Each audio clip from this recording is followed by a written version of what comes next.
Olá pessoal, tudo bem com vocês? Espero que sim.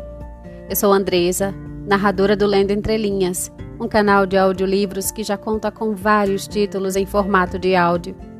Mas desejamos trazer muito mais. E para fazer isso acontecer, precisamos da sua ajuda. Que tal ser um apoiador do canal? Você pode fazer uma doação no valor que desejar, através do link ou a chave Pix listados aqui na descrição do vídeo. Sua doação é muito importante para manter o canal ativo e a leitura chegando cada vez mais longe. Contamos com você. Beijão e fiquem com os novos capítulos a seguir.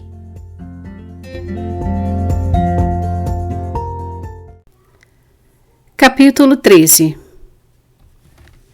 Naquele primeiro dia, quando Muad'Dib cruzou as ruas de Arrakeen com sua família, algumas pessoas no caminho lembraram-se das lendas e da profecia e arriscaram-se a gritar: Mahdi! Mas seu grito foi mais uma pergunta que uma afirmação, pois então só podiam esperar que ele fosse a Lisan al-Gaib das profecias, a voz do mundo exterior. Concentraram sua atenção também na mãe, porque tinham ouvido falar que ela era uma Bene Gesserit, e era óbvio que ela era como as outras Lisan al-Gaib. Excerto do Manual de Muad'Dib, da princesa Irulan. O duque encontrou Thufir Hawat sozinho na sala de canto que um guarda havia lhe apontado. Ouvia-se o som de homens instalando o equipamento de comunicações na sala ao lado, mas o lugar estava razoavelmente tranquilo.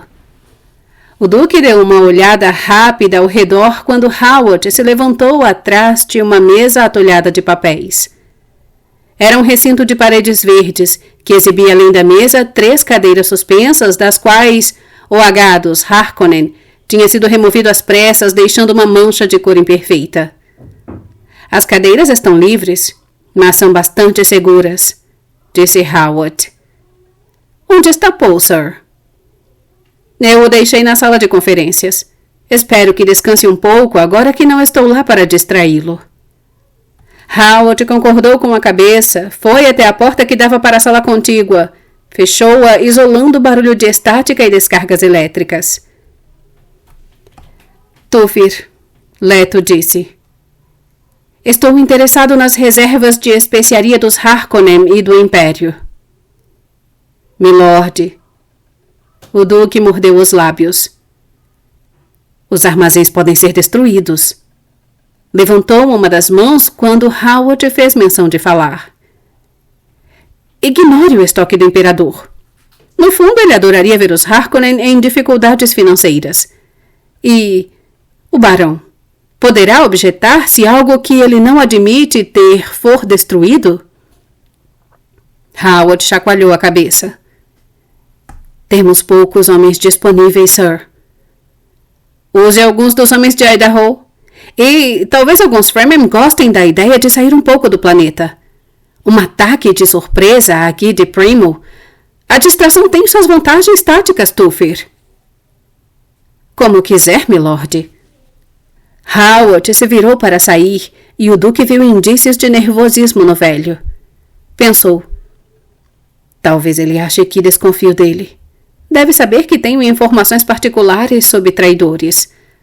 Bem, melhor aplacar seus temores imediatamente. Thufir, ele disse. Como você é um dos poucos nos quais posso confiar completamente, há um outro assunto que precisa ser discutido. Nós dois sabemos que a vigilância deve ser constante para impedir traidores de se infiltrarem em nossas forças. Mas tenho 2 informações novas. Hawat se virou e encarou o duque. E Leto repetiu o que Paul havia lhe contado. Em vez de acarretar intensa concentração dos mentás, as informações só fizeram aumentar a agitação de Hawat. Leto estudou o velho e, sem demora, disse: Você anda escondendo alguma coisa, amigo velho? Eu deveria ter desconfiado quando o vi tão nervoso durante a reunião do Estado-Maior. O que era tão perigoso que você não poderia despejar diante de todos os presentes? Hawat puxou os lábios manchados de safo que se reduziram a uma linha tensa e retilínea, contornada por rugas minúsculas. conservaram sua rigidez enrugada quando ele falou. Milord, não sei bem como tocar no assunto. Nós já ganhamos muitas cicatrizes um pelo outro, Tufir, disse o Duque.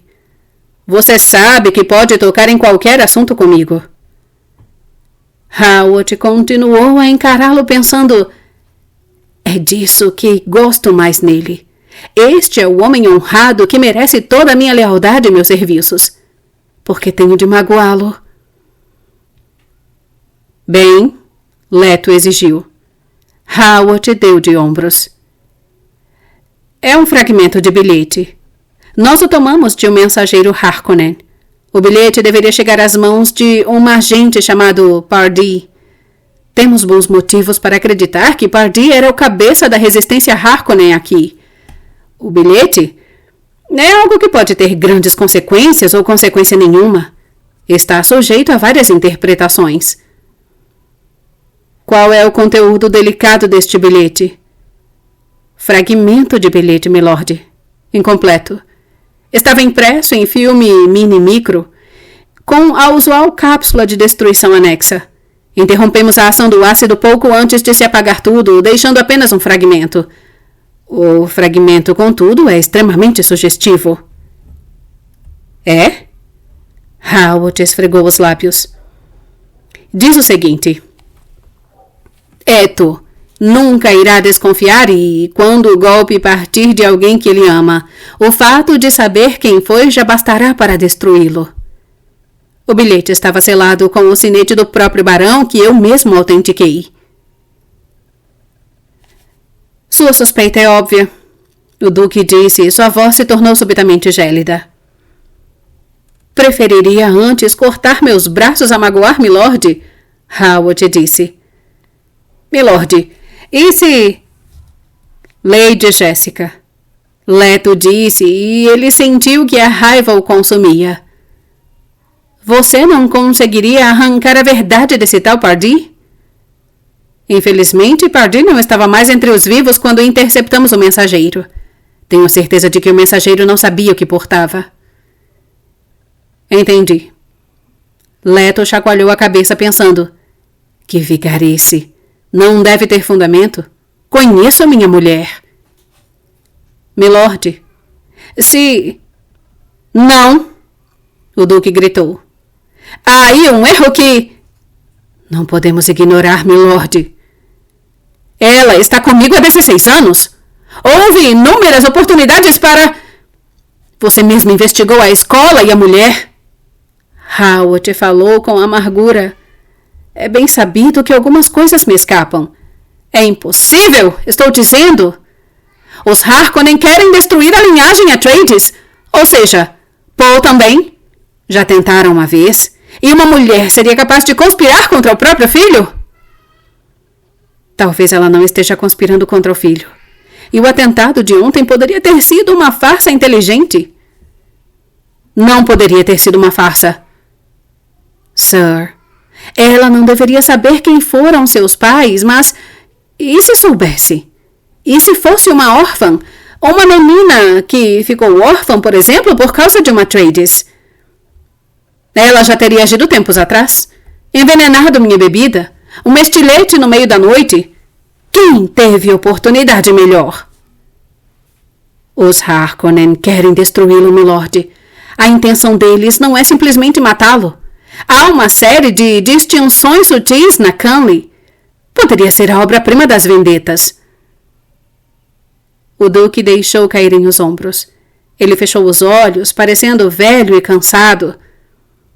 Não pode ser, ele pensou. A mulher abriu seu coração para mim? Que melhor maneira de me destruir do que semear a desconfiança em relação à mulher que amo? Ele pensou.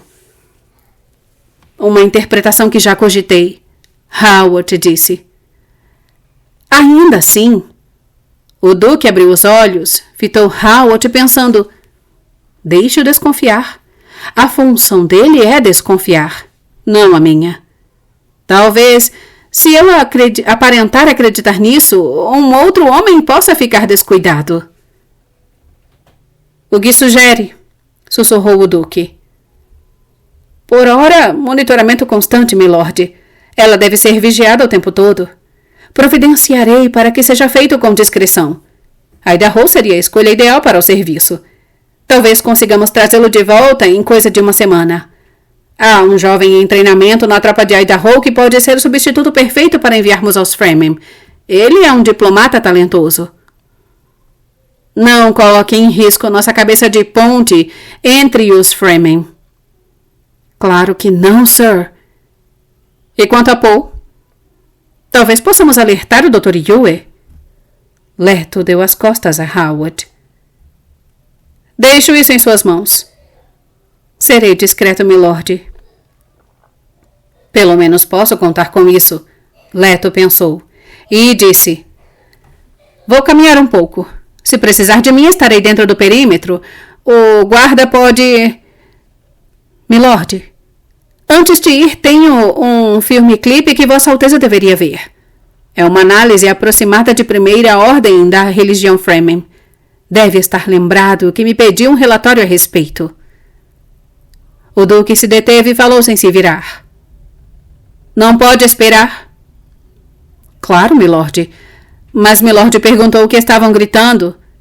Era Maddie, e a palavra era dirigida ao jovem mestre.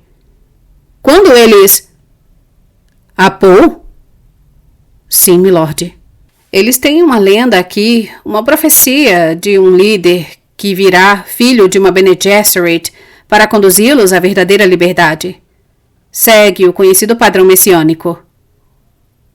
Eles pensam que Paul é esse é apenas a esperança deles, milord. Howard apresentou uma cápsula de filme clipe. O duque aceitou e enfiou num dos bolsos. Darei uma olhada mais tarde. Certamente, milord. Neste exato momento, preciso de tempo para... pensar. Sim, milord. O duque inspirou profunda e ruidosamente e saiu da sala. Pegou à direita no corredor. Começou a andar com as mãos às costas, prestando pouca atenção aonde estava. Havia corredores, escadas, sacadas e átrios, pessoas que o cumprimentavam e lhe davam a passagem. Ele acabou voltando para a sala de conferências, encontrou-as às escuras e pôs a dormir sobre a mesa com o manto de um dos guardas atirado sobre ele e uma mochila por travesseiro. O duque foi de mansinho até a outra ponta da sala e passou a sacada que sobranceava o campo de pouso. Um guarda no canto da sacada, reconhecendo o duque sob as luzes refletidas do campo, assumiu a posição de sentido. À vontade, o duque murmurou. Ele se debruçou sobre o metal frio do parapeito da sacada. A quietude que antecedia o amanhecer baixara sobre a bacia desértica. Ele ergueu os olhos. Logo acima, as estrelas eram um chale de lantejoula sobre o negro azulado. Bem baixa no horizonte meridional, a segunda lua da noite aparecia através de um fino nevoeiro de pó. Uma lua inacreditável que olhava para ele com uma luz cínica. Observada pelo duque, a lua mergulhou sob os penhascos da muralha escudo cobrindo-os de açúcar, e, na súbita intensidade da escuridão, ele sentiu frio. Pôs-se a tremer. Foi tomado pela raiva. Os Harkonnen me prejudicaram. Acossaram e caçaram pela última vez, ele pensou. Não passam de montes de estrume com a mentalidade de prebostes de aldeias. É aqui que vou lutar. E ele pensou, com um quê de tristeza. Tenho de governar com mão forte e olhar vigilante, como o gavião entre as aves menores. Inconscientemente, a mão dele roçou o emblema do gavião em sua túnica. No leste, da noite, brotou um feixe luminoso de penumbra, seguido de uma opalência nacarada que ofuscou as estrelas. Aproximava-se a longa e tangente manobra da alvorada, incendiando o horizonte acidentado. Era uma cena de tamanha beleza que prendeu toda a atenção dele. Algumas coisas são inigualáveis, ele pensou. Nunca tinha imaginado que algo ali poderia ser tão belo quanto aquele horizonte vermelho e fragmentado, quanto os penhascos purpúreos e ocres. Depois do campo de pouso, onde o fino orvalho da noite havia insuflado vida nas sementes breves de araques, ele viu imensos aglomerados de flores vermelhas e, atravessando-os, uma trilha clara de violeta como pegadas gigantescas. É uma linda manhã, sir, o guarda disse. É sim. O duque balançou afirmativamente a cabeça pensando, talvez possamos vir a gostar deste planeta. Talvez ele possa se tornar uma boa pátria para meu filho. E então ele viu os vultos humanos que entravam nos campos floridos, varrendo-os com estranhos utensílios semelhantes a foices, colhedores de orvalho. A água era tão preciosa ali que até o orvalho tinha de ser recolhido. E talvez possa ser um lugar medonho, o duque pensou. Capítulo 14. Provavelmente não existe epifania mais terrível do que o instante em que descobrimos que nosso pai é um homem de carne e osso. Excerto de frases reunidas de Muad'Dib, da princesa Irulan. O duque disse, Paul, vou fazer uma coisa abominável, mas necessária. Ele estava ao lado do farejador de venenos portátil que haviam trazido para o café da manhã na sala de conferências. Os apêndices sensores da coisa pendiam inertes sobre a mesa, fazendo Paul se lembrar de um inseto estranho e recém-morto.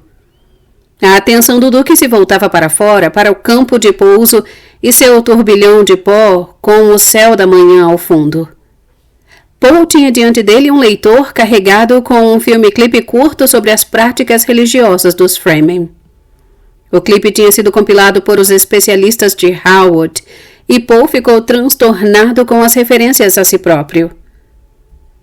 Mahdi? Lisan al-Gaib? Se fechasse os olhos, era possível recordar os gritos da multidão. Então, é essa a esperança deles, pensou. E lembrou-se do que a velha reverenda madre tinha dito. Kwisatz Haderach. As lembranças feriram sua sensação de propósito terrível, matizando aquele mundo estranho com uma impressão de familiaridade que ele não conseguia entender. Uma coisa abominável, o duque repetiu. Como assim, senhor? Leto se virou e olhou para o filho de cima a baixo. É que os Harkonnen querem me levar a desconfiar de sua mãe. Não sabem que seria mais fácil eu desconfiar de mim mesmo. Não entendi, senhor. Leto voltou a olhar para fora. O sol branco estava bem alto em seu quadrante matutino. A luz leitosa realçava as nuvens de poeira fervilhantes que transbordavam para os desfiladeiros cegos entremeados na muralha escudo. Lentamente, falando com vagar para conter sua raiva, o duque explicou a Paul o bilhete misterioso. O senhor poderia muito bem desconfiar de mim, Paul disse. Eles precisam pensar que tiveram êxito, disse o duque. Precisam pensar que sou idiota a esse ponto. Tem de parecer real. Nem sua mãe pode saber da farsa. Mas, senhor, por quê? A reação de sua mãe não pode ser fingida. Ah, ela sabe fingir muito bem, mas tanta coisa depende disso. Espero desentocar um traidor. Precisa parecer que foi completamente enganado. É preciso magoá-la dessa maneira para que sua mágoa não seja maior mais tarde. Por que está me contando isso, pai? Eu poderia deixar escapar alguma coisa. Não estarão vigiando você por conta disso, o duque explicou. Você irá guardar segredo. É preciso. Ele andou até as janelas e falou sem se virar. Dessa maneira, se algo me acontecer, você poderá contar a verdade a ela, que nunca duvidei dela nem pelo mais breve instante. Quero que ela saiba disso. Paul reconheceu o pensamento fatalista nas palavras do pai e disse rapidamente: Nada irá lhe acontecer, senhoros. Fique quieto, filho. Paul olhou fixamente para as costas do pai, vendo o cansaço na inclinação do pescoço, no alinhamento dos ombros, nos movimentos vagarosos. senhor está só cansado, pai. Eu estou cansado, o Duque concordou. Estou cansado moralmente. A degeneração melancólica das casas maiores talvez tenha finalmente me atingido. E fomos tão fortes um dia. Paul se enfureceu e disse: Nossa casa não degenerou? Não. O Duque se virou, encarou o filho, revelando círculos escuros sob os olhos severos e um sorriso cínico na boca. Eu deveria me casar com sua mãe, fazê-la duquesa. Mas minha condição de solteiro dá a algumas casas a esperança de que possam se aliar a mim por meio de suas filhas casadoras. Ele deu de ombros. Por isso Minha mãe já me explicou isso. Nada angariaria mais lealdade para um líder do que um ar de bravura, disse o Duque. E, portanto, eu cultivo um ar de bravura. O senhor é um bom líder, Paul protestou. Governa bem, os homens o seguem de boa vontade e o amam. Meu departamento de propaganda é um dos melhores, o Duque disse. Voltou-se uma vez mais para fitar a bacia lá fora. As possibilidades para nós aqui em Arrakis são maiores do que o Imperium conseguiria imaginar. Mas às vezes acho que teria sido melhor se tivéssemos fugido, desertado. Às vezes gostaria que pudéssemos mergulhar novamente no anonimato das massas, ficar menos expostos a... Pai? Sim, estou cansado, o Duque disse.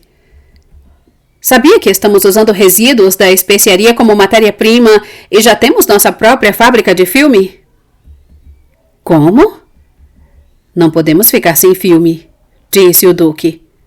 Senão, como poderíamos inundar as vilas e a cidade com nossas informações? O povo precisa saber que somos bons governantes. Como viria a saber se não o informássemos? O senhor deveria dormir um pouco, Paul sugeriu. O Duque voltou a olhar para o filho. Arrakis tem uma outra vantagem que quase esqueci de mencionar. A especiaria está em tudo. Nós a respiramos e comemos em quase tudo. E descobri que isso confere uma certa imunidade natural a alguns dos venenos mais comuns do Manual dos Assassinos. E a necessidade de vigiar cada gota de água submete toda a produção de alimentos. A cultura de levedo, a hidropônica, o Shemavit, tudo. A mais rígida fiscalização. Não podemos eliminar grandes segmentos de nossa população com veneno e tampouco podemos ser atacados dessa maneira. Arrakis nos torna mais morais e éticos. Paul começou a falar, mas o Duque o interrompeu dizendo: Preciso de alguém para quem contar essas coisas, filho. Ele suspirou, voltou a olhar para a paisagem ressequida, onde até mesmo as flores tinham desaparecido naquele momento, pisoteadas pelos colhedores de orvalho, secas sob o sol da manhã. Em Caladan, governávamos com a força do ar e do mar, o Duque disse. Aqui, temos de descobrir a força do deserto. Este é o seu legado, Paul. O que será de você se algo me acontecer? Não será uma casa de desertores, e sim uma casa de guerrilheiros. Em fuga, caçada. Paul buscou as palavras em vão. Não encontrou nada para dizer. Nunca tinha visto o pai tão desanimado. Para manter Arrakis, o Duque continuou, nós nos vemos confrontados por decisões que podem nos custar nosso amor próprio. Ele apontou lá para fora, para o estandarte verde e preto dos Atreides, que pendia flaccidamente de um mastro no limite do campo de pouso. Aquele pobre estandarte poderia vir a representar muita maldade. Paul engoliu em seco. As palavras de seu pai estavam prenhes de futilidade, uma ideia fatalista que deixou o menino com a sensação de vazio no peito. O Duque tirou uma pastilha antifadiga de um dos bolsos e o engoliu em seco. Poder e medo, disse. Os instrumentos da arte de governar. Tenho de mandar reforçar seu treinamento como guerrilheiro. Naquele filme-clipe ali, chamam você de Mahdi, Lisan al-Gaib. Como último recurso, você pode se aproveitar disso. Paul fitou o pai e observou os ombros se endireitarem com a ação da pastilha, mas lembrou-se das palavras de medo e dúvida. O que está atrasando o tal ecólogo? O Duque resmungou. Mandei Tufir trazê-lo aqui logo cedo. Capítulo 15. Meu pai, o imperador Padiksa, me pegou pela mão um dia e senti, usando os métodos ensinados por minha mãe, que ele estava transtornado. Ele me levou ao salão dos retratos, até a egocópia do Duque Leto Atreides. Notei a forte semelhança entre eles, meu pai e aquele homem no retrato. Ambos com rostos magros e elegantes, traços bem marcados e dominados por olhos frios. Filha princesa, meu pai disse. Como eu queria que você fosse mais velha quando chegou a hora de este homem escolher uma mulher. Meu pai tinha 71 anos na época e não parecia mais velho que o homem no retrato. E eu tinha apenas 14, mas lembro-me de ter deduzido naquele instante que meu pai, no fundo, desejava que o Duque tivesse sido seu filho e que não via com bons olhos as necessidades políticas que fizeram deles inimigos. Na casa de meu pai, da princesa Irulan. Seu primeiro encontro com as pessoas que ele recebera ordens para matar deixou o Dr. Kynes abalado. Ele se orgulhava de ser um cientista para quem as lendas não passavam de pistas interessantes a apontar raízes culturais. Mas o menino se encaixava na antiga profecia de maneira tão precisa. Ele tinha os olhos do demandante e o ar da candura reservada. Naturalmente, a profecia não especificava se a deusa mãe traria o Messias consigo ou se iria gerá-lo ali mesmo. Ainda assim, havia aquela estranha correspondência entre a predição e aquelas pessoas. Eles se encontraram no meio da manhã em frente ao prédio da administração do campo de pouso de Arrakina. Um ornitóptero sem marcas de identificação estava pousado ali perto, zumbindo baixinho em modo de espera, tal qual um inseto sonolento. Um guarda Atreides estava ao lado do veículo com a espada desembainhada e cercado pela ligeira distorção do ar provocada por um escudo. Kynes sorriu desdenhosamente ao ver o padrão do escudo e pensou: Arrakis tem aí uma surpresa reservada para eles. O planetólogo ergueu uma das mãos, fez sinal para seus guardas Fremen recuarem. Continuou avançando a passos largos em direção à entrada do prédio. O buraco negro na rocha revestida de plástico. Tão exposto àquele prédio monolítico, ele pensou, tão menos conveniente que uma caverna. O movimento na entrada chamou a atenção dele. Deteve-se, aproveitando o momento para ajeitar o manto e o posicionamento do traje estilador sobre o ombro esquerdo. As portas da entrada se escancararam. Guardas Atreides saíram rapidamente, todos eles armados até os dentes.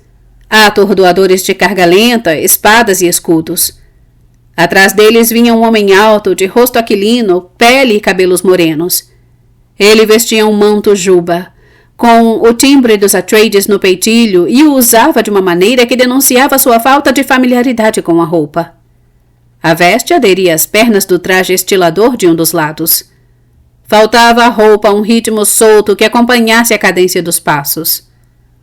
Ao lado do homem caminhava um jovem com os mesmos cabelos negros, mas de rosto mais arredondado. O garoto parecia pequeno para os 15 anos, que Kynes sabia ser sua idade. Mas o corpo jovem dava uma impressão de autoridade, de confiança impecável, como se o menino visse e conhecesse coisas que os outros não conseguiam enxergar. E ele vestia o mesmo manto elegante do pai, mas com uma naturalidade que levaria qualquer um a pensar que o garoto sempre usara aquelas roupas. O Mahdi saberá de coisas que os outros não enxergam, dizia a profecia. Kynes chacoalhou a cabeça, dizendo a si mesmo: são apenas pessoas. Acompanhando os dois e, com eles, vestido para o deserto, vinha um homem que Kynes reconheceu. Gurney Halleck. Kynes inspirou profundamente para conter seu ressentimento em relação a Halleck, que o havia instruído quanto à maneira de se portar diante do duque e de seu herdeiro. Você pode chamar o duque de milord ou sir. Bem-nascido também está correto, mas geralmente fica reservado para ocasiões mais formais. Pode-se dirigir ao filho como jovem mestre ou milord. O duque é um homem indulgente, mas não tolera muita intimidade. E Kynes pensou ao ver o grupo se aproximar. Eles logo aprenderão quem é o mestre em Arrakis. Mandaram aquele mentar me interrogar metade da noite, não foi? Espero que eu lhe sirva de guia numa inspeção das minas de especiaria, não é? O significado das perguntas de Howard não escapara a Kynes. Eles queriam as bases imperiais. E era óbvio que ficaram sabendo das bases por meio de Idaho. Farei Stilgar mandar a cabeça de Idaho a esse duque. Kynes disse consigo mesmo.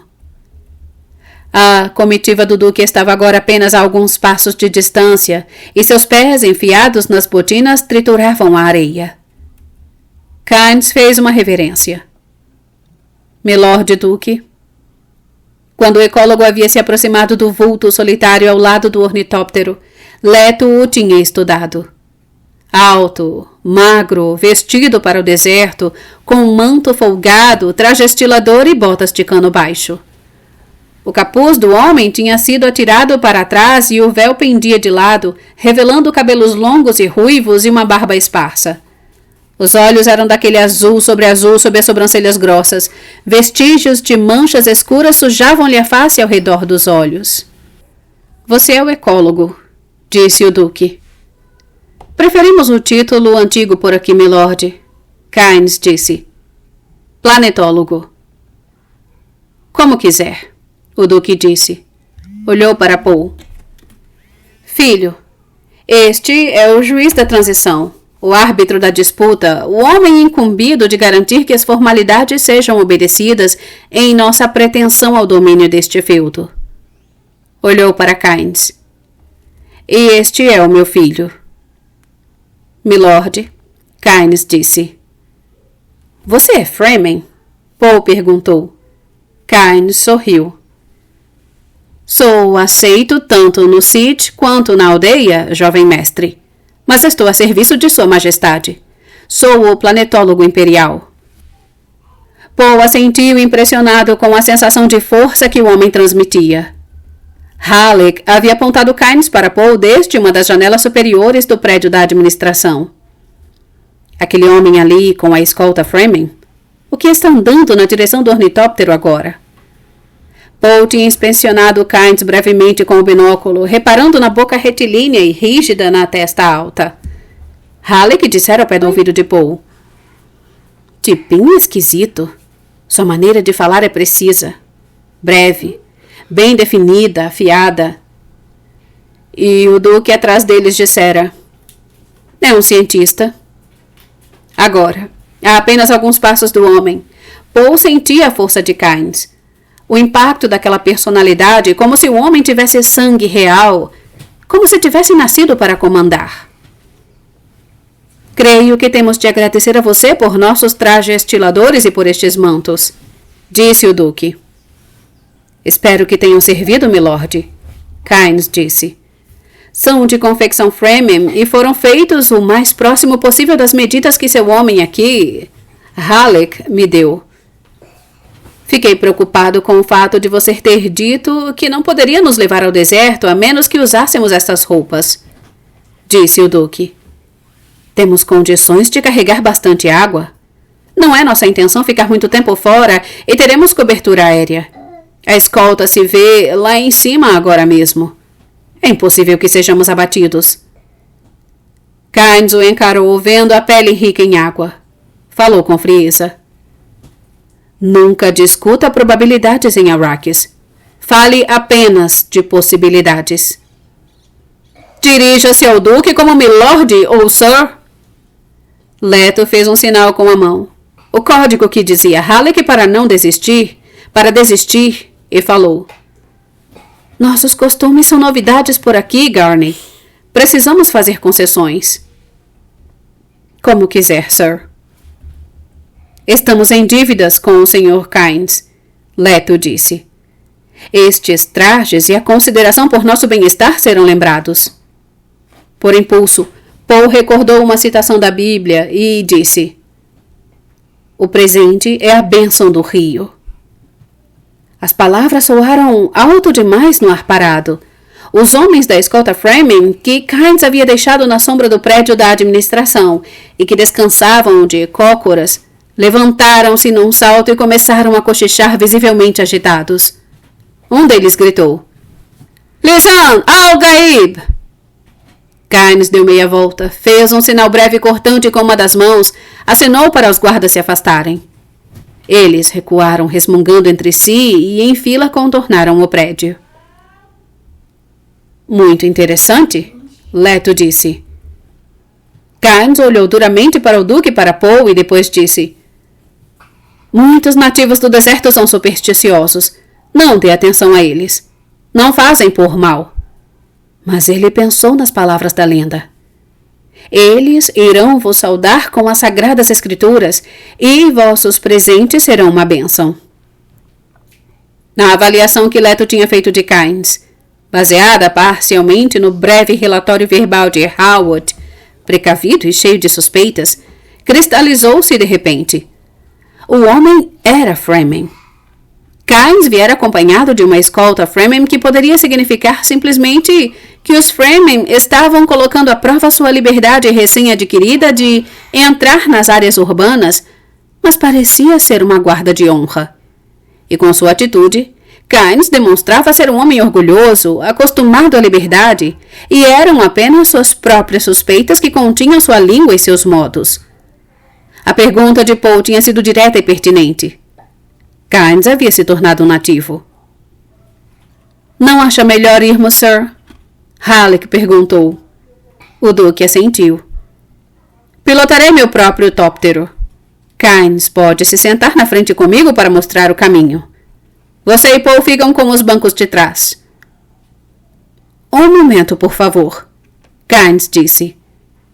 Com sua permissão, Sir, tenho de verificar a segurança de seus trajes. O Duque começou a falar, mas Kynes insistiu. Preocupo-me com minha pele tanto quanto a sua, milord. Sei muito bem quem terá a garganta cortada se algum mal acontecer a vocês dois enquanto estiverem sob meus cuidados. O Duque franziu o senho pensando. Que momento mais delicado.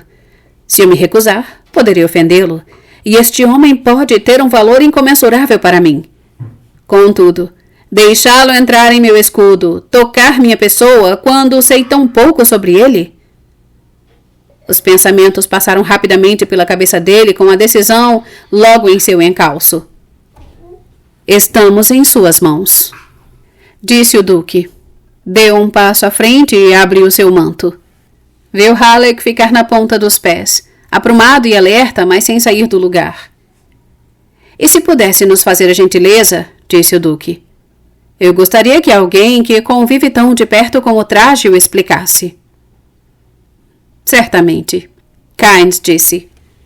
Ele tateou por baixo do manto em busca dos lacres dos ombros, falando enquanto examinava o traje. É basicamente um microsanduíche, um filtro de alto desempenho e um sistema de trocas de calor. Ele ajustou a vedação dos ombros. A camada em contato com a pele é porosa. A transpiração a atravessa depois de ter resfriado o corpo. É quase o processo de evaporação normal. As duas camadas seguintes... Kynes apertou o traje no peito. Tem filamentos de troca de calor e precipitadores de sal.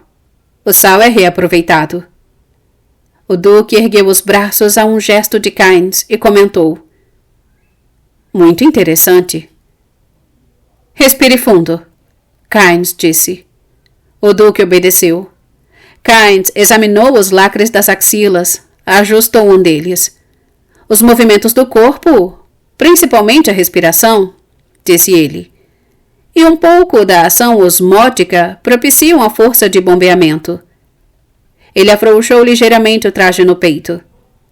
A água reaproveitada circula até bolsas coletoras, das quais você a retira por meio deste tubo que fica preso ao pescoço.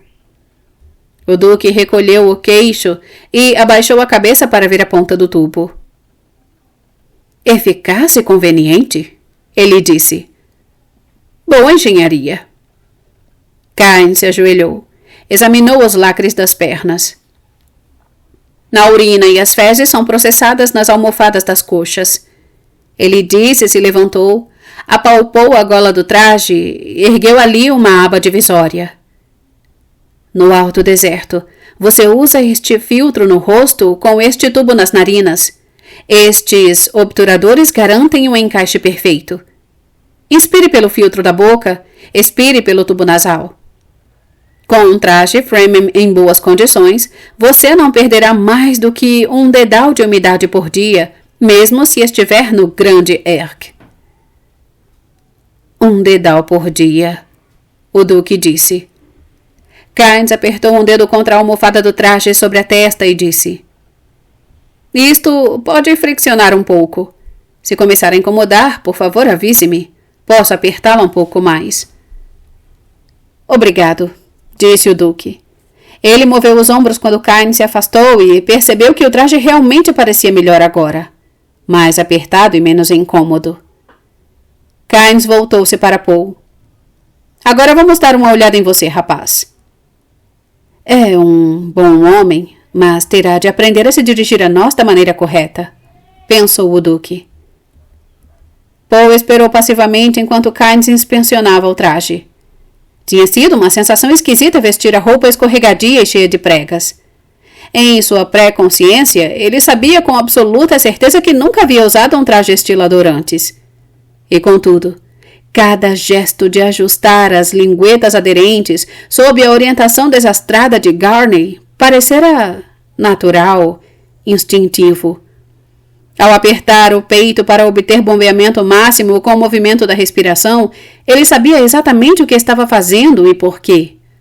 Ao apertar bem as linguetas do pescoço e da testa, ele sabia que era para evitar as bolhas provocadas pelo atrito. Kynes se empertigou e recuou um passo com uma expressão confusa. Você já tinha usado um traje estilador antes? Ele perguntou. Esta é a primeira vez.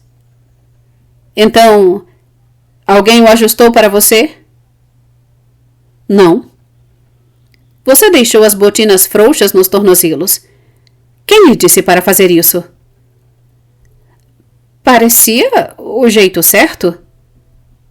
E é mesmo. E Kynes coçou o queixo pensando na lenda. Ele conhecerá vossos costumes como que desde o berço. Estamos perdendo tempo, disse o Duque. Ele apontou o tóptero que os aguardava e seguiu na frente, respondendo à continência do guarda com um aceno de cabeça. Subiu e entrou. Prendeu o cinto de segurança. Verificou os controles e os instrumentos. A nave estalou quando os demais subiram a bordo. Kynes colocou o cinto e concentrou-se no conforto acolchoado da aeronave. O luxo delicado dos estofos verde acinzentados, o brilho dos instrumentos, a sensação de ar filtrado e limpo em seus pulmões quando as portas se fecharam e os exaustores foram ligados. Tão cômodo, ele pensou. Tudo em ordem, sir, Halleck disse. Leto acionou as asas, sentiu-as bater uma vez e então duas. Estavam no ar 10 metros depois com as asas totalmente recolhidas, impelidos pelos jatos posteriores numa ascensão sibilante e quase vertical. Para sudeste por cima da muralha escudo, Kynes disse. Foi lá que mandei seu areneiro mestre concentrar o equipamento. Certo.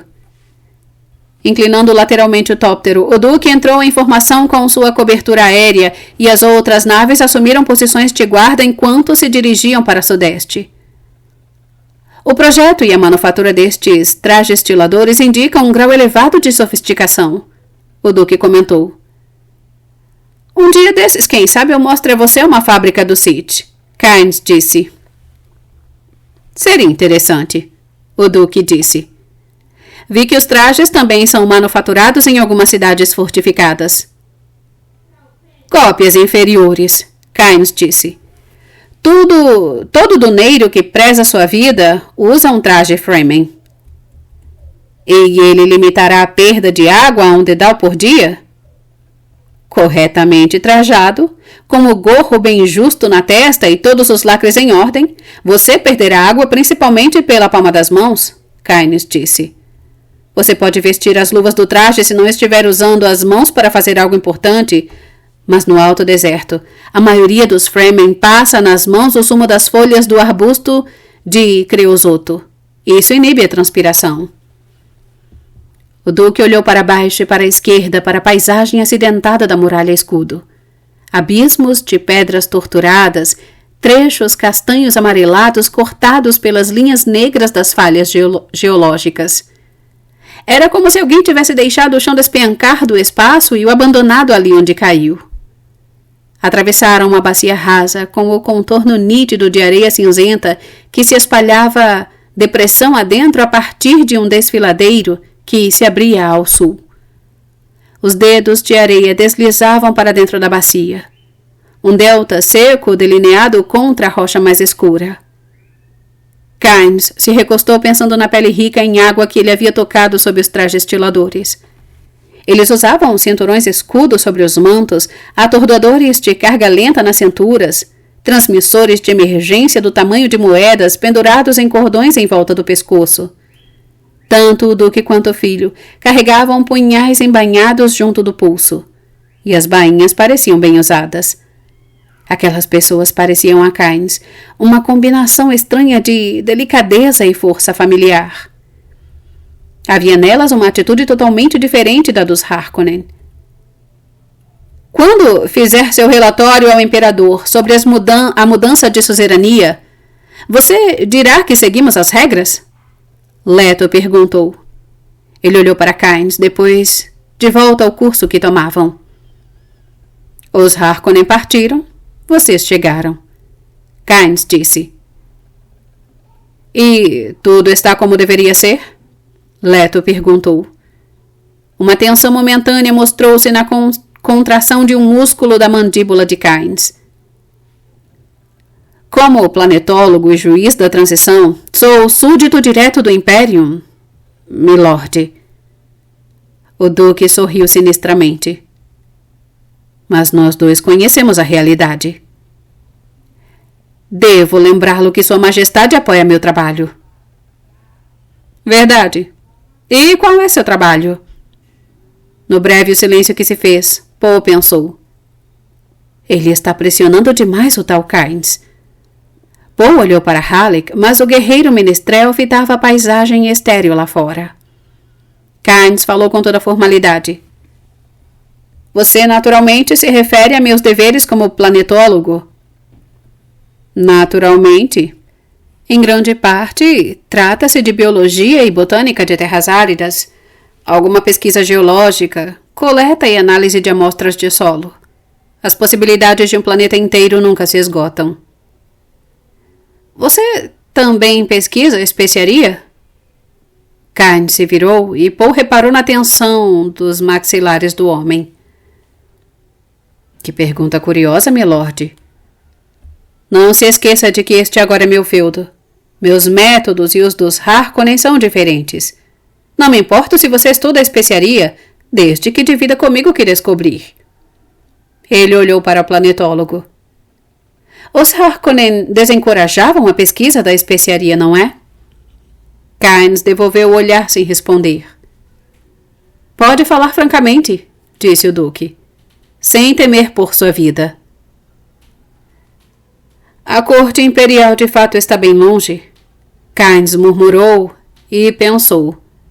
O que esse invasor aguado está esperando? Acha que sou tão burro a ponto de abraçar a causa dele? O duque deu uma risadinha sem desviar sua atenção do curso. Percebo uma nota ácida em sua voz, senhor. Chegamos sem fazer cerimônia com o nosso bando de assassinos domesticados, não é? E esperamos que vocês percebam de imediato que somos diferentes dos Harkonnen. Vi a propaganda com que vocês inundaram as comunidades City e as vilas, Kynes disse. Adorem o Duque Bonzinho. Seu departamento de... Agora escute aqui! Gritou Halleck. Afastou bruscamente sua atenção da janela e inclinou-se para a frente. Paul pousou uma das mãos sobre o braço de Halleck. Gurney, disse o Duque. Olhou para trás. Este homem passou muito tempo sob o domínio dos Harkonnen. Halleck se recostou. Sim, senhor. Aquele seu Howard é muito sutil, Kynes disse. Mas o objetivo dele é bem óbvio. Vai abrir aquelas bases para nós, então? O Duque perguntou. Kynes falou lacônico. São propriedade de Sua Majestade. Não estão em uso? Poderiam estar. Sua Majestade concorda? Kynes olhou duramente para o Duque. Arrax poderia ser o Éden se seus soberanos parassem de procurar a especiaria e olhassem para a frente. Não respondeu minha pergunta. O Duque pensou. E ele disse: Como é que um planeta vai se tornar o Éden sem dinheiro? E de que serve o dinheiro? Kynes perguntou. Se não consegue comprar os serviços de que se precisa. Ah, agora sim, o Duque pensou. E ele disse: Discutiremos isso uma outra hora. Neste exato momento, creio que estejamos chegando ao limite da muralha escudo. Mantém o mesmo curso? O mesmo curso, murmurou Kynes. Paul olhou pela janela. Abaixo deles, o terreno acidentado começava a formar pregas inclinadas, descendo na direção de uma planície rochosa e desolada e de uma saliência de gume afiado. Para além da saliência, dunas em meia-lua marchavam rumo ao horizonte e aqui e ali, ao longe, via-se uma nódoa sombria, um borrão mais escuro que indicava algo que não era areia. Afloramentos de rochas, talvez. No ar perturbado pelo calor, não havia como Paul ter certeza. Há alguma planta lá embaixo? Paul perguntou. Algumas, Kynes disse. A zona de vida desta latitude costuma apresentar o que chamamos de pequenos surrupiadores de água, adaptados a roubar a umidade uns dos outros e a consumir rapidamente os vestígios de orvalho. Algumas partes do deserto pululam com formas de vida, mas todas elas aprenderam a sobreviver nestas condições inclementes. Se vocês se virem presos lá embaixo, terão de imitar essas formas de vida para não morrer. Quer dizer, roubar a água uns dos outros? Paul perguntou. A ideia lhe pareceu ultrajante e sua voz denunciava essa emoção. Acontece, disse Kynes. Mas não foi bem isso que eu quis dizer. Veja, meu clima exige uma atitude especial em relação à água. Você pensa na água o tempo todo, não desperdiça nada que contenha umidade. E o Duque pensou. Meu clima? Vire 2 graus mais para o sul, milord, Kynes disse. Há uma ventania vinda do oeste. O Duque assentiu. Tinha visto a massa ondulante de poeira castanho-amarelada naquela direção. Ele inclinou o otóptero e fez a volta, reparando na maneira como as naves na escolta, ao virarem para acompanhá-lo, refletiam a cor laranja e leitosa da luz refratada da poeira. Nisso deve nos fazer passar ao largo da tempestade, Kynes disse. Aquela areia deve ser perigosa para quem entra nela voando, Paul disse. É verdade que é capaz de cortar os metais mais resistentes? Nesta atitude não é areia e sim poeira, Kynes disse. O perigo é a falta de visibilidade, a turbulência e o entupimento das entradas de ar dos motores. Veremos de fato a mineração da especiaria hoje? Paul perguntou. Muito provavelmente, Kynes disse. Paul se recostou no assento. Tinha usado as perguntas e sua hiperpercepção para fazer o que sua mãe chamava de registrar a pessoa. Ele tinha Kynes agora. O tom de voz, cada detalhe do rosto e do gestual. Uma prega nada natural na manga esquerda da túnica do homem indicava a bainha de uma arma. Na cintura havia uma protuberância estranha. Diziam que os homens do deserto usavam uma faixa na cintura na qual enfiavam pequenos utensílios. Talvez as protuberâncias se devessem a essa faixa. Certamente não se tratava de um cinturão-escudo secreto. Um broche de cobre onde se via gravada a imagem de uma lebre fechava a gola do manto de Kynes. Um outro broche menor, com uma imagem parecida, pendia da ponta do capuz que ele trajava, jogado para trás sobre os ombros. Halleck se contorceu no assento ao lado de Paul. Esticou o braço até o compartimento traseiro e de lá tirou seu balicê. Kynes se virou para olhar quando Halleck começou a afinar o instrumento e depois voltou sua atenção para o curso que seguiam. — O que gostaria de ouvir, jovem mestre? Halleck perguntou. — Escolha você, Gurney, Paul disse. Halleck se inclinou para deixar o ouvido bem perto da caixa de ressonância. Tocou uma corda e cantou baixinho. Nossos ancestrais comeram o maná do deserto. Nos lugares ardentes onde nascem os ciclones, Senhor, salvai-nos daquela terra horrível. Salvai-nos, ó, salvai-nos, da terra seca e sedenta. Kynes olhou para o duque e disse: Milord realmente anda com um número reduzido de guardas. Todos eles são homens de muitos talentos como este? Gurney riu o duque. Gurney é único. Gosto de tê-lo comigo por causa dos olhos. Os olhos dele deixam passar pouca coisa. O planetólogo franziu o senho. Sem perder um compasso da música, Halleck se intrometeu. Pois sou como a coruja do deserto, ó. Aia, sou como a coruja do deserto.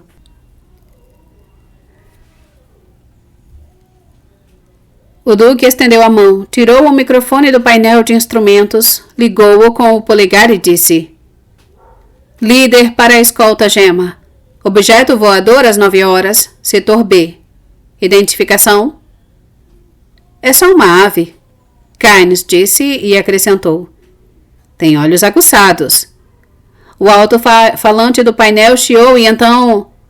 Escolta Gema. O objeto examinado em amplificação máxima. É uma ave de grande porte. Paul olhou na direção indicada. Viu o ponto distante, um pingo de movimento intermitente e percebeu como seu pai deveria estar agitado. Todos os sentidos estavam em alerta total. Não sabia que existiam aves desse porte tão dentro do deserto, o duque disse. É provavelmente uma águia, Kynes disse. Muitas criaturas se adaptaram a este lugar. O ornitóptero passou velozmente sobre uma planície rochosa e árida. A 2.000 metros de altitude, Paul olhou para baixo e viu a sombra enrugada da nave e sua escolta. A terra lá embaixo parecia plana, mas as ondas de sombra contavam outra história. Alguém já escapou do deserto a pé? O duque perguntou. A música de Halleck cessou. Ele se inclinou para a frente com o intuito de escutar a resposta. Não das profundezas do deserto, Kynes disse. Homens já escaparam da segunda zona várias vezes. Sobreviveram porque cruzaram as áreas rochosas aonde os vermes raramente vão. O timbre da voz de Kynes prendeu a atenção de Paul. Percebeu que seus sentidos entravam em alerta como tinham sido treinados para fazer. Ah, os vermes, o duque disse. Tenho de ver um deles um dia desses. Pode ser que vejam hoje, Kynes disse. Onde há especiaria, há vermes. Sempre? Halleck perguntou. Sempre. Há alguma relação entre o verme e a especiaria? Perguntou o duque. Kynes se virou e Paul viu o homem morder os lábios ao falar. Eles defendem as areias da especiaria. Cada verme tem um território. Quanto à especiaria, quem sabe? Os espécimes de vermes que examinamos levam-nos a desconfiar que ocorrem reações químicas complicadas em seus corpos. Encontramos traços de ácido clorídrico nos dutos e formas ácidas ainda mais complicadas em outros pontos. Vou dar a você minha monografia sobre o assunto. E os escudos não servem como defesa? Perguntou o Duque. Escudos? Zombou Kynes. Se ativar um escudo na zona dos vermes, terá selado seu destino. Os vermes ignoram os limites territoriais, vêm de muito longe para atacar um escudo. Nenhum homem que usasse escudo sobreviveu a um desses ataques. Como é que se abate um verme, então? A aplicação de choque elétrico de alta voltagem a cada segmento anelar separadamente é a única maneira conhecida de matar e preservar um verme inteiro. Kynes disse. Podem ser atordoados e feitos em pedaços por explosivos, mas cada segmento anelar tem vida própria. Fora as armas atômicas, não conheço um explosivo de poder suficiente para destruir por completo um verme grande. São incrivelmente resistentes. Por que ninguém tentou exterminá-los? Perguntou Poe. Muito caro, Kynes disse. Muita área para cobrir. Poe se recostou em seu cantinho. Seu sentido para a verdade, a percepção das nuances de tom de voz, dizia que Kynes estava mentindo e contando meias-verdades. E ele pensou: se houver uma relação entre os vermes e a especiaria, matar os vermes destruiria a especiaria. Ninguém terá de escapar do deserto tão cedo, o Duque disse. É só disparar este pequeno transmissor no pescoço e o socorro estará a caminho. Todos os nossos operários usarão um destes muito em breve. Vamos criar um serviço de resgate especial. É muito louvável, Kynes disse. Você fala como se não concordasse? Disse o Duque. Concordar? Claro que concordo, mas isso não adiantará muita coisa. A eletricidade estática das tempestades de areia encobre muitos sinais. Os transmissores curto-circuitam. Já tentaram isso antes, sabe? A Arrakis é dura com os equipamentos. E se você é caçado por um verme, não tem muito tempo. Em geral, não mais que 15 minutos ou 20 minutos. O que você aconselha? O Duque perguntou. Está pedindo meu conselho? Como planetólogo, sim. Você seguiria meu conselho? Se eu achar razoável. Muito bem, milord. Nunca viaje sozinho. O Duque desviou sua atenção dos controles. Só isso? Só isso. Nunca viaje sozinho. E se uma tempestade separar você do grupo e obrigá-lo a pousar? Halleck perguntou. Não há algo que se possa fazer? Algo. É um campo muito vasto, Kynes disse. O que você faria? Poe perguntou. Kynes olhou duramente para o menino.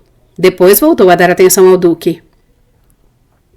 Eu me lembraria de garantir a integridade de meu traje estilador.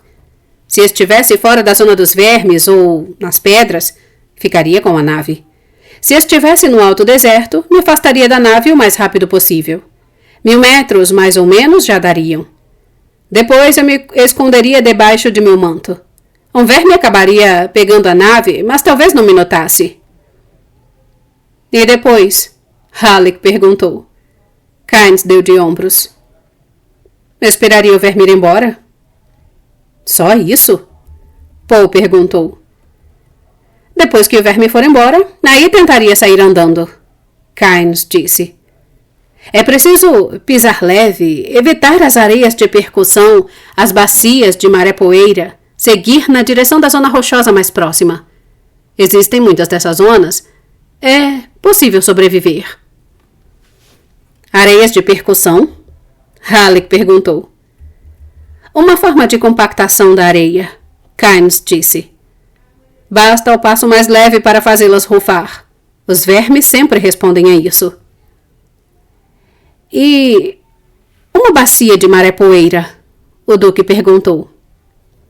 Certas depressões no deserto foram preenchidas com terra com o passar dos séculos. Algumas são tão vastas que apresentam correntes e marés. Todas engolem os incautos que nelas pisam. Halleck voltou a se encostar e recomeçou a tocar o balicê. No mesmo instante, ele cantou. Feras selvagens do deserto ali caçam, esperando os inocentes passarem. Oh, não provoque os deuses do deserto, a menos que queiram epitáfio solitário. Os perigos do... Ele se calou e inclinou-se para a frente. Nuvem de poeira à frente, sir. Já vi, Garney. É o que estamos procurando, disse Kynes. Paul se esticou todo no assento para dar uma olhada e viu uma nuvem amarela e encapelada bem perto da superfície do deserto, uns 30 quilômetros à frente. É uma de suas lagartas usinas, Kynes disse. Está na superfície, o que quer dizer que encontrou a especiaria. A nuvem é a areia expelida pelos exaustores depois da remoção da especiaria por centrifugação. Não há outra nuvem parecida como essa. A aeronave acima dela, o Duque disse. Estou vendo 2, 3, 4 vigias. Kynes disse. Estão à espera de uma trilha de verme. Trilha de verme? O Duque perguntou. Uma onda de areia que se move na direção da lagarta. Também devem ter sondas sísmicas na superfície. Os vermes às vezes enterram-se muito fundo e a onda não aparece. Kynes varreu o céu com o olhar. Deve haver um caleche por perto, mas não o estou vendo. O verme sempre vem, hein? Halleck perguntou. Sempre. Paul se inclinou e tocou o ombro de Kynes. Qual é o tamanho da área demarcada por um verme? Kynes franziu o senho. O garoto continuava a fazer perguntas adultas. Depende do tamanho do verme. Qual é a variação? O Duque perguntou. Os grandes podem controlar 300 ou 400 quilômetros quadrados. Os pequenos... Ele se calou quando o Duque acionou os jatos de frenagem. A nave deu um solavanco e o sussurro dos propulsores da cauda se calou. As asas se estenderam e começaram a bater. O veículo tornou-se um toptópero perfeito quando o Duque inclinou a nave, mantendo as asas numa batida suave, e apontou o extremo leste, passada a lagarta usina com sua mão esquerda. Aquilo é uma trilha de verme? Kynes se inclinou na frente do Duque para olhar ao longe. Paul e Halleck se acotovelavam, olhando na mesma direção, e Paul reparou que a escolta, surpresa com a manobra repentina, tinha seguido em frente, mas agora fazia a volta. A lagarta usina estava a uns 3 quilômetros de distância.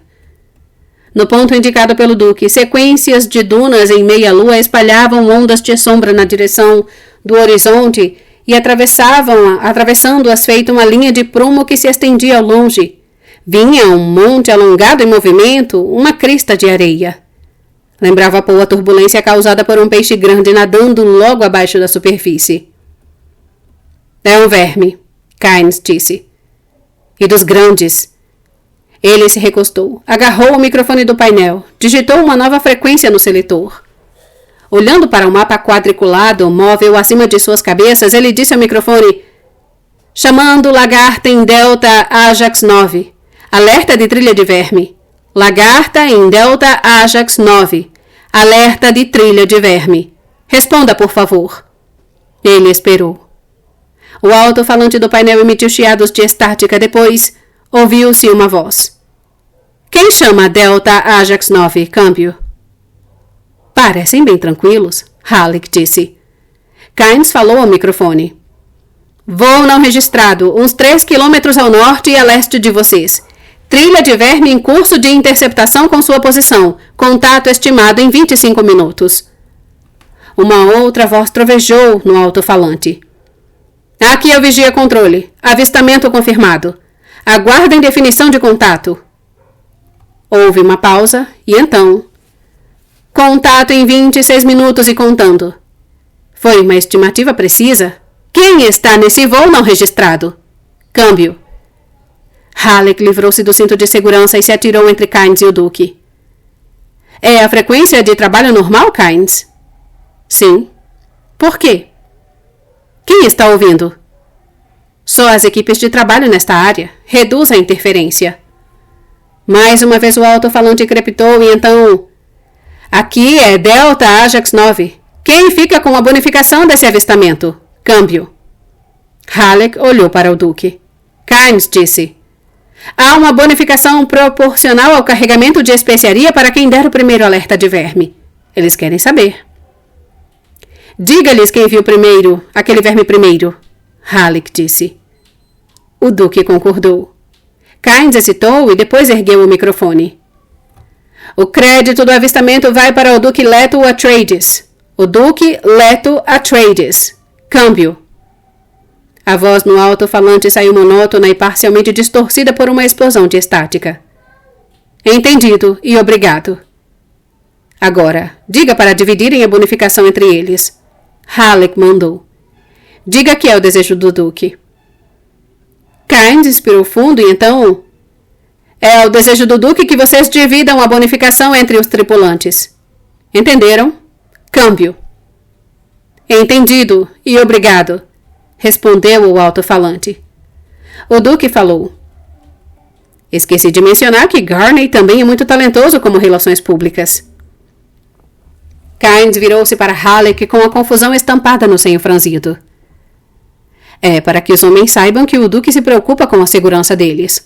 Halleck disse. A notícia vai se espalhar. Foi uma frequência de trabalho da área. É improvável que os agentes Harkonnen tenham ouvido. Ele olhou para fora para a cobertura aérea. E somos uma força considerável.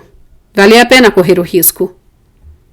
O Duque inclinou a nave na direção da nuvem de areia que irrompia na lagarta usina. O que vai acontecer agora? Há uma caleche aqui perto em algum lugar, Kynes disse. Vai aparecer e içar a lagarta. E se o caleche tivesse acidentado? Perguntou Halleck. Sempre se perde algum equipamento, Kynes disse. Aproxime-se e sobrevoe a lagarta, milord. Isto vai ser interessante.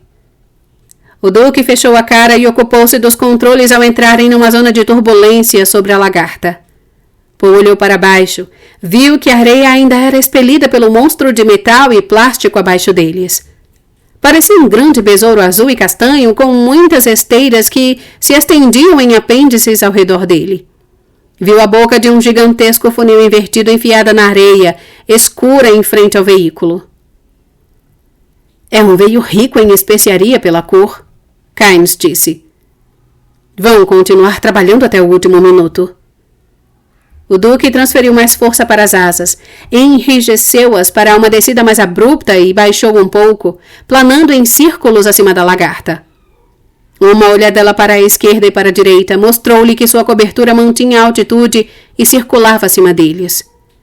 Poe estudou a nuvem amarela que jorrava dos exaustores da lagarta, olhou para o deserto para o rastro do verme que se aproximava.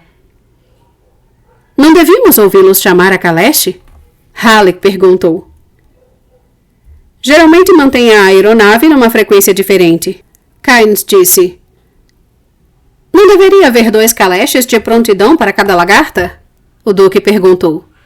Deve haver 26 homens naquela máquina lá embaixo para não mencionar o custo do equipamento. Kynes disse. Vocês não têm aqui... Ele foi interrompido quando o alto-falante explodiu com uma voz zangada. Alguém aí está vendo a aeronave? Não está respondendo. Um ruído distorcido crepitou no alto-falante, sufocado por um repentino sinal de cancelamento. Depois ouviram-se o silêncio e a primeira voz. Apresentem-se pela ordem. Câmbio. Aqui eu vigia controle. Da última vez que a vi, a aeronave estava bem alto e seguindo em círculo para noroeste. Vigia 1. Não a estou vendo agora. Câmbio. Vigia 1. Negativo, câmbio. Vigia 2. Negativo, câmbio. Vigia 3. Negativo, câmbio. Silêncio. O Duque olhou para baixo. A sombra de sua própria nave estava justamente passando sobre a lagarta. Só 4 vigias, certo? Correto, Kynes disse. São 5 em nosso grupo. O Duque disse. Nossas naves são maiores. Podemos fazer caber mais 3 em cada uma. Os vigias devem ser capazes de levar 2 em cada. Poe fez a conta mentalmente e disse: sobram 3. Por que não tem 2 caleches para cada lagarta? Gritou o Duque. Vocês não têm equipamento extra suficiente, Kynes disse. Mais razão para proteger o que temos. Aonde pode ter ido aquele caleche? Halleck perguntou. Poderia ter sido obrigado a pousar em algum lugar fora de vista, Kynes disse. O Duque agarrou o microfone, hesitou com o polegar suspenso sobre a chave. Como podem ter perdido o caleche de vista? Eles ficam de olho no chão procurando trilhas de verme, Kynes disse. O Duque acionou a chave com o polegar e falou ao microfone. Aqui é seu Duque. Estamos descendo para evacuar a tripulação da Delta Ajax 9. Todos os vigias têm ordens para fazer o mesmo. Os vigias pousarão no lado leste. Ficamos com o oeste. Câmbio. Esticou o braço. Digitou sua frequência de comando. Repetiu a ordem para sua própria cobertura aérea e entregou o microfone a Kynes. Kynes voltou à frequência de trabalho e uma voz irrompeu do alto-falante. Quase carga completa de especiaria. Temos quase uma carga completa. Não podemos deixar tudo para um maldito verme. Câmbio. Dane-se a especiaria, o Duque gritou. Voltou a segurar o microfone e disse: especiaria o que não falta. Há lugar em nossas naves para todos, exceto 3 de vocês. Tirem a sorte ou decidam como quiserem quem vai e quem fica. Mas vocês vão e isso é uma ordem. Voltou a enfiar o microfone nas mãos de Kynes e murmurou perdão, quando o planetólogo sacudiu um dedo machucado. Quanto tempo? Poe perguntou. 9 minutos. Kynes disse. O Duque disse. Esta nave tem mais potência que as outras. Se decolarmos usando os jatos e com as asas em 3/4, poderemos acomodar mais um homem. A areia é fofa, Kynes disse. Com mais 4 homens a bordo numa decolagem a jato, poderíamos quebrar as asas, Sir, Halleck disse. Não nesta nave, disse o Duque. Ele puxou os controles para trás quando o toptópero passou planando ao lado da lagarta. As asas se inclinaram para cima e frearam o toptópero, que deslizou até parar a 20 metros da usina. A lagarta agora estava silenciosa e a areia não jorrava mais de seus respiradouros. Emitia apenas um leve ronco mecânico que se tornou mais audível quando o Duque abriu a porta. Imediatamente suas narinas foram tomadas de assalto pelo odor de canela forte e pungente. Como um sonoro bater de asas, a aeronave vigia pousou na areia do outro lado da lagarta. Na escolta do próprio Duque mergulhou para aterrissar alinhada com ele. Poe, olhando para a usina, viu como todos os toptóperos ficavam pequenos perto dela. Mosquitos ao lado de um besouro soldado. Garney, você e Poe joguem fora aquele banco lá atrás, o Duque disse. Usou uma manivela para reduzir as asas manualmente a 3/4. Ajustou-lhes o ângulo, verificou os controles dos jatos. Por que diabos não estão saindo daquela máquina? Ainda tem esperança de que o caleche apareça, Kynes disse. Restam alguns minutos. Ele olhou para o leste. Todos se voltaram para olhar na mesma direção, sem que vissem sinal do verme, mas havia uma sensação tensa e forte de ansiedade no ar. O Duque tomou o microfone, digitou sua frequência de comando e disse: 2 de vocês, joguem fora seus geradores de escudo. Pela ordem. Assim conseguirão carregar mais um homem. Não vamos deixar ninguém para aquele monstro. Ele voltou à frequência de trabalho e gritou: Muito bem. Vocês aí na Delta Ajax 9. Para fora! Já! É uma ordem de seu Duque. A toda pressa ou então vão fazer essa lagarta em pedaços com um armalês. Uma escotilha se abriu perto da frente da usina. Uma outra atrás e uma terceira em cima. Os homens saíram aos trambolhões, escorregando e descendo de 4 até a areia. Um homem alto, vestindo uma túnica de trabalho remendada, foi o último a aparecer. Ele pulou para uma esteira e dali para a areia. O Duque devolveu o microfone ao painel, pendurou-se no degrau da aeronave e gritou: 2 homens para cada um dos vigias. O homem de túnica remendada começou a dividir sua tripulação aos pares, empurrando-os na direção do veículo que esperava do outro lado. 4 aqui! Gritou o Duque. 4 naquela nave lá atrás! Ele gesticulou com um dedo na direção de um dos toptóperos da escolta diretamente atrás dele. Os guardas acabavam de empurrar o gerador de escudos para fora. E 4 naquela nave lá! Ele apontou a outra nave de escolta, que tinham se livrado do gerador de escudo. 3 em cada uma das outras. Corram, seus lobos da areia! O homem alto terminou de contar sua tripulação. Veio caminhando com dificuldade pela areia, seguido por 3 de seus companheiros. Estou ouvindo o verme, mas não consigo vê-lo, Kynes disse. Os outros ouviram então um resvalar abrasivo distante e cada vez mais alto. Tamanho desleixo! Maldição! O Duque resmungou. Ao redor deles, as aeronaves começaram a deixar a areia. Fizeram o Duque se lembrar de certa vez, nas selvas de seu planeta natal, da chegada repentina a uma clareira e das aves carniceiras alçando o voo, deixando para trás a carcaça de um gauro. Os especieiros chegaram com dificuldade ao flanco do toptópero. Começaram a subir a bordo, passando por trás do Duque. Halleck ajudou puxando-os para a traseira do veículo. Já para dentro, rapazes! Ele gritou. A toda pressa! Poe, espremido num canto por homens suados, sentiu o cheiro do medo na transpiração. Viu que 2 deles tinham ajustado mal as golas de seus trajestiladores. Guardou a informação na memória para agir no futuro. Seu pai teria de impor uma disciplina mais rígida em relação aos trajestiladores. Os homens tinham a tendência de ficar desleixados se essas coisas não fossem observadas.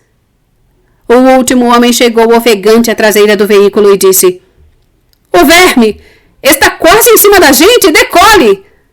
O Duque de senho franzido deslizou para seu assento e disse: Ainda temos quase 3 minutos de acordo com a primeira estimativa de contato. Certo, Kynes? Ele fechou a porta e verificou se estava bem fechada. É quase isso mesmo, milord. Kynes disse e pensou. É, senhor, disse Duque. Tudo em ordem, sir, Halleck disse. O Duque assentiu, viu a última nave da escolta decolar. Ajustou a ignição, deu mais uma olhada nas asas e nos instrumentos e acionou a sequência dos jatos. A decolagem afundou o Duque e Kynes em seus bancos, comprimiu as pessoas na traseira. Kynes observou como o Duque manuseava os controles, com suavidade e segurança. O toptópero estava totalmente no ar agora, e o Duque estudava seus instrumentos, olhava para as asas à esquerda e à direita. Está muito pesada, sir, Halleck disse. Dentro dos limites de tolerância desta nave, disse o Duque. Não achou realmente que eu me arriscaria a perder esta carga, não é, Garney? Halleck abriu um sorriso largo e disse, nem um pouco, sir. O Duque inclinou a nave numa curva longa e suave, ascendendo acima da lagarta. Poe, espremido num canto ao lado de uma janela, olhou para baixo para a máquina silenciosa, sobre a areia. A trilha do verme havia se interrompido a cerca de 400 metros da lagarta. E agora, parecia haver turbulência na areia em volta da usina. O verme agora está embaixo da lagarta, Kynes disse. Vocês estão prestes a presenciar uma coisa que pouca gente já viu. Partículas de terra escureciam a areia em volta da lagarta. A máquina enorme começou a adernar para a direita. Um gigantesco redemoinho de areia começou a se formar ali, à direita da lagarta. Movia-se cada vez mais rápido. A areia e a terra agora enchiam o ar rumo num raio de centenas de metros. E então eles o viram. Um buraco amplo surgiu na areia. A luz do sol faiscou nos raios brancos dentro dele. Poe estimou que o diâmetro do buraco era no mínimo o dobro do comprimento da lagarta. Ele viu a máquina deslizar para dentro daquela abertura num vagalhão de areia e terra. O buraco recuou. Deuses, que monstro! Murmurou um homem ao lado de Poe. Ficou com toda a nossa especiaria, grunhiu um outro. Alguém vai pagar por isso, disse o Duque. Prometo. Pela ausência de inflexão na voz, Poe percebeu a intensidade da ira de seu pai. Descobriu que sentia a mesma coisa. Era um desperdício criminoso. No silêncio que se seguiu, eles ouviram Kynes. Bendito seja o Criador e sua água, Kynes murmurou. Benditas suas idas e vindas, que sua passagem purifique o mundo, que ele conserve o mundo para seu povo. O que foi que disse? Perguntou o Duque. Mas Kynes ficou em silêncio.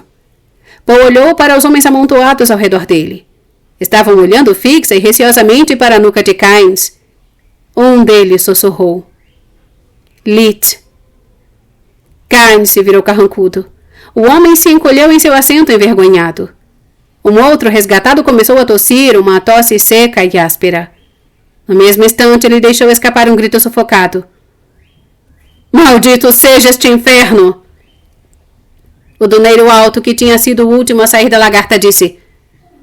Fica calmo aí, Cos. Senão só vai fazer a tosse piorar. Ele se mexeu no meio dos homens até que conseguisse enxergar a nuca do Duque. O senhor é o Duque Leto, não é? Ele disse. É ao senhor que a gente tem que agradecer por estar vivo. A gente ia morrer ali mesmo se o senhor não aparecesse. Quieto, homem, e deixe o Duque pilotar a nave. Halleck murmurou. Paul olhou para Halleck. O menestrel também tinha visto as rugas de tensão nos cantos da face de seu pai. Pisava-se em ovos quando o Duque estava zangado. Leto inclinou o toptópero, começou a abandonar o grande círculo, parou a um novo sinal de movimento na areia. O verme tinha se retirado para as profundezas e agora, perto de onde a lagarta estivera, viam-se dois vultos que se deslocavam para o norte, afastando-se da depressão de areia. Pareciam deslizar sobre a superfície e mal levantavam poeira para marcar sua passagem. Quem são aqueles lá embaixo? O Duque gritou. Dois camaradas que pegaram uma carona com a gente, senhor, disse o doneiro alto. Por que não disseram nada sobre eles? Resolveram correr o risco, senhor, respondeu o doneiro. Milord, disse Kynes. Eles sabem que não adianta tentar salvar homens apanhados no deserto em território de verme. Mandaremos uma nave buscá-los quando chegarmos à base. O Duque disse ríspido. Como desejar, milord. Kynes aqueceu. Mas o provável é que, quando a nave chegar aqui, não haja nada para salvar. Mandaremos uma nave mesmo assim, afirmou o Duque. Estava bem ao lado de onde o verme apareceu, Paul disse. Como escaparam? As paredes do buraco desmoronam e as distâncias acabam enganando, Kynes disse. Está desperdiçando combustível aqui, sir, arriscou Halleck. Certo, Garney. O Duque fez a nave dar a volta e rumar para a muralha escudo. Sua escolta deixou de circular no alto e assumiu posições acima e ao lado dele. Paul pensou no que o doneiro e Kynes haviam dito. Ele detectava meias verdades e completas mentiras. Os homens na areia deslizavam sobre a superfície com tamanha segurança, movendo-se de uma maneira obviamente calculada para não atrair novamente o verme desde as profundezas onde se encontrava. Framing? Pensou Paul. Quem mais caminharia com tanta segurança sobre a areia? Quem mais não seria motivo de preocupação mais que natural por não estar em perigo? Eles sabem viver aqui. Eles sabem ser mais espertos que o verme. O que os Fremen faziam naquela lagarta? Paul perguntou. Kynes girou. O doneiro alto arregalou os olhos para Paul. Azul sobre azul sobre azul. Quem é o moleque? Ele perguntou. Halleck posicionou-se entre o homem e Paul e disse: Este é Paul Atreides, o herdeiro do Cal. Por que ele está dizendo que a gente tinha Framing na nossa roncadeira? O homem perguntou. A descrição bate, Paul disse. Kynes riu alto. Não dá para identificar um Framing só de olhar. Ele se voltou para o doneiro. Você aí. Quem eram aqueles homens? Amigos de um dos outros, o doneiro disse. São os amigos de uma vila aí que queriam ver as areias da especiaria. Kynes se virou. Fremen! Mas ele estava recordando as palavras da lenda. Lisan al-Gaib não se deixará enganar por nenhum ardil. Já morreram, é quase certo, jovem senhor, o domeiro disse. Não vamos falar mal deles. Mas Poe ouviu a falsidade nas vozes de ambos. Sentiu a ameaça que colocara Halleck instintivamente na posição de guarda. Poe falou friamente. Um lugar terrível para morrer. Sem se virar, Kynes disse. Quando Deus determina que uma criatura morra num determinado lugar, Ele faz os desejos da criatura dirigirem-na para aquele lugar. Leto lançou um olhar duro para Kynes, e Kynes, devolvendo o olhar, viu-se transtornado por um fato que observava ali. Este duque estava mais preocupado com os homens do que com a especiaria. Ele arriscou sua vida e a vida de seu filho para salvar os homens. Deu pouca importância à perda de uma lagarta cheia de especiaria. O risco que os homens correram o deixou furioso. Um líder como esse poderia inspirar uma lealdade fanática. Seria difícil derrotá-lo. Contra sua própria vontade, contra todos os pareceres anteriores, Kynes admitiu para si mesmo. Gosto deste duque.